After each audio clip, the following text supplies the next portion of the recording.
Hello, my name is Eric Ferris. I'll be doing the audio commentary for The Thing 2. I directed it, I built all the creatures, pretty much just did almost everything on the movie altogether. What you're seeing here, this is the Las Vegas 5 drive-in. This is our little feature presentation bumper. We watch movies there all the time. I stuck my camera in there and took all this video. A little bit of trivia. Behind that feature presentation graphic is the movie Quarantine is playing. We got this graphic off of Kill Bill. I just love drive-ins. I've always gone to drive-ins. I just love the fact that I'm making it feel like you're watching a drive-in movie. That's why you see all the scratches and the hair in the movie. That was I actually had it worse at one time, but I toned it back. The Future Line logo there, I've been using that since 1989 when I used to make movies with my old crappy video camera. It was 27 years until the infection starts, and that is I couldn't have McCready and Child be in the movie. I didn't want to have another actor playing them. I mean, no one could really replace them, so our idea is to we're just not going to explain. I mean, I'm assuming if you really look at our story, it's pretty clear that they probably didn't survive, because if they did survive, the lab would know a lot more about its sample. So my guess is that this is my interpretation of what actually happened is these guys did not survive. The rescue team showed up after they were dead. You know, they knew something had gone wrong, something really weird. I mean, they found they found the Blair monster, or what's left of it. They knew it wasn't human. They took a sample, took it back to the States, and kind of forgot about it. And McCready and Childs, unfortunately, in my movie, I don't really see a way that they could actually be alive. Yeah, but that's it's just a fan film. They can always bring them back in a real official sequel. And you'll hear right here, I put the helicopter sound effect. This is the rescue team apparently arriving a little too late. We got those stars off of Google. A lot of images, we just got them off of Google. And this opening thing graphic here, that was made with Sony Vegas. I got incredibly lucky in that my first try making that, it just came out perfect. We got that font off of the internet, which is it's actually called the Cramps. That's the font Cramps. It's a rock group, and we got that font, and we put some light rays, and it made that really cool thing opening. And this is actually a time lapse shot I did for another film, and I just used it for this movie as an opening. And here is this is my house. I live here, and this is all natural lighting. As you can see, it doesn't look very much like a horror movie, but this is a no-budget movie. You know, I spent $500 with my family there. $500, and that's overestimation.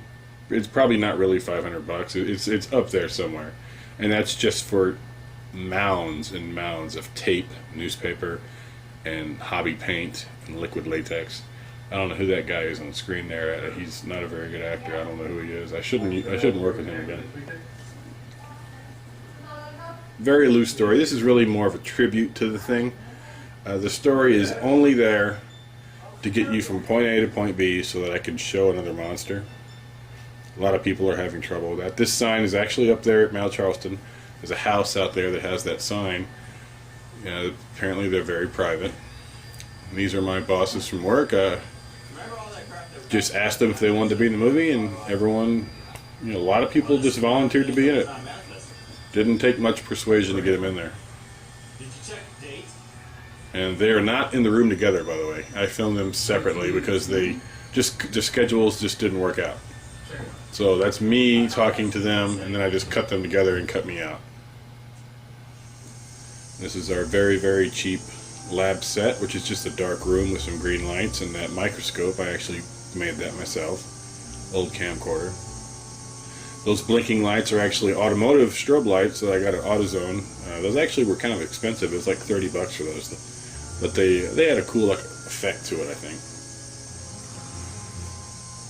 And the smoke you see is not dry ice. That's actually a fog machine. There's a I cut a hole in the side of the styrofoam, and I connected a tube in there, and it just pumped in. You can actually see the fog machine. That's what the green light is actually clamped onto the fog machine, and I just pumped in a little bit of fog every now and then, and that's where I got the smoke from. Originally, I was going to freeze this box a lot more. I wanted it to just be covered in ice, but I thought it'd be too hard to actually cut it open. And I actually had to darken that scene so you couldn't see the back wall was actually just my space, my home theater. And that mask, I got that from work. That's one of our safety, like a hazmat mask. This green border is from a forum I post at, the Alien Legacy. I used that border because it's green like the lights. And I told them I like that I used their forum in the movie. Ran to Lowe's to buy that scalpel, the hobby knife. And you'll see the sticker, the 27-year-old piece of tape finally pops off, and you can see that it does not say Sample 31. It says Outpost 31. But the guy is too busy operating on his piece of gum, to notice that. It's not really gum though. It's actually a little piece of clay that I put some food coloring in. Turns off the strobe lights just for, I don't know, just to have him do something. And it's actually hooked to the TV. This picture is actually coming live from that camera. The idea is that he has this sample and nobody knows what it is because McCready and Childs are probably dead. So they're checking it out, and it thaws out pretty quick, and there's just enough life left in it. And this is from the Blair Monster. That's how the Blair Monster actually shows up in our movie. And some people were upset about that. It's in our movie because this is a little chunk of the Blair Monster, and the thing can turn into, that's a little stop motion we added. It's actually being displayed on screen. So that's not a composite, that's actually up there. But the thing can turn into anything it wants to, that it has from the past. So a little piece of, it can turn into the Blair Monster as many times as it wants. So in our movie, it returns to that shape because apparently it's a pretty good shape. It works pretty good. So that's why the Blair Monster's in our movie. That little sound effect was from the movie Chud. That's the radiation detector going off from Chud. And the Thing alarm was actually, this is my nephew coming up, but we got the Thing alarm sound, but I went to the movie and I cut out a single drone from the alarm and I just repeated it over and over. So it's just one little drone from the alarm, and I repeated it about 50 times, and that's how we actually got the pure Thing alarm sound. This is our tribute to the opening shot of the Thing, the original movie, with a Stevie Wonder song playing in the background. Had to have that song. As many tributes as I could squeeze into this movie, I was going to do it. We have a little cheap Walmart tripod taped to the front of my car, and I have a little Best Buy camera on that tripod. As soon as we got through filming this scene, the head of that tripod, actually the scene when I drive away, as soon as I got through with that, the head of that tripod snapped off.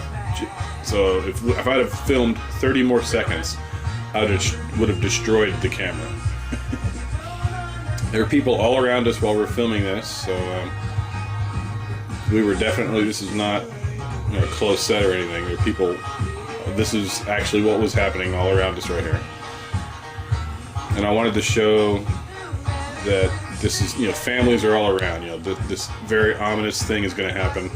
These creatures are going to be unleashed onto the world, and I wanted to make sure you understood this is not the isolated post from the first movie. This is right in the middle of America, and I wanted to make that clear. So all this happiness going on just before this terrible, terrible thing starts to unfold.